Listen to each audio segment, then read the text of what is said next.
अबरी जब बाबा धाम हम लेके काबर हे रे रंगवा कौचो लोगे। अरे कहाँ जाही रे? आगे जाई गेरुआ रंग के गंजी पैंट खरीदे देवघर जीवे। अरे हमरो लेके चलनी रे।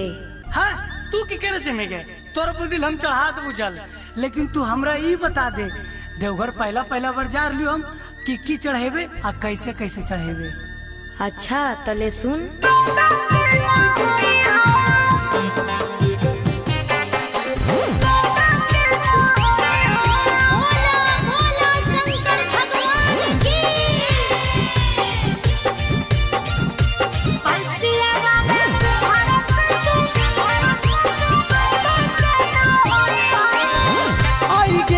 सावन छौड़ी बड़ी मना भावन छौड़ा आई गेलो सावन छौड़ी बड़ी मना भावन छौड़ा गाँव के शिवलबे में जलवा चढ़ाई होए गे। गाँव के शिवलबे में जलवा चढ़ाई हो। हेरे भंगिया धथुरवा छौड़ा कुछ नहीं भूलै हाँ।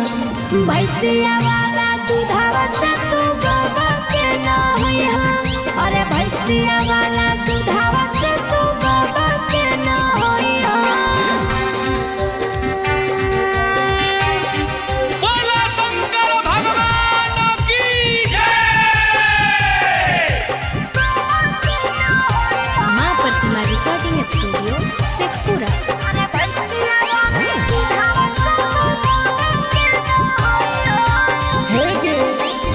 मिसरी मलाई छौड़ी बोला के नहीं भावै गे। कहरै नहीं देहर छौड़ा गंजवा चढ़ावै रे। की रे मिसरी मलाई छौड़ी बोला के नहीं भावै गे। कहरै नहीं देहर छौड़ा गंजवा चढ़ावे। आगे छौड़ी का कर ले तू 16 घुसो मारे। अच्छा आगे छौड़ी बोल ना। हर ले तुन दुखा वाला चारी। हेरे भंगिया धथुरवा छौड़ा कुछ नहीं भूलै हाँ।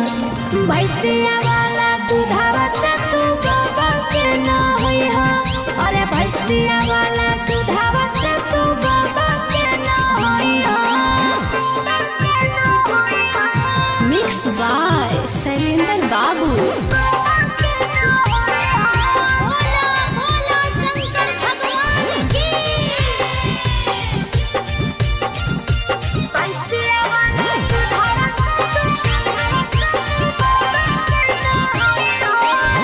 कैसे के चढ़ावै छौड़ी सुइया पहाड़िया गे।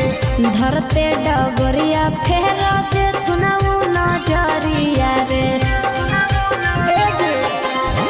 कैसे के चढ़ावै छौड़ी सुइया पहाड़िया गे।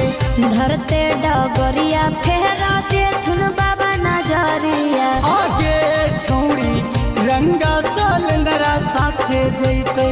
आगे छौड़ी पहिले सोमारी जल चढ़ैतै।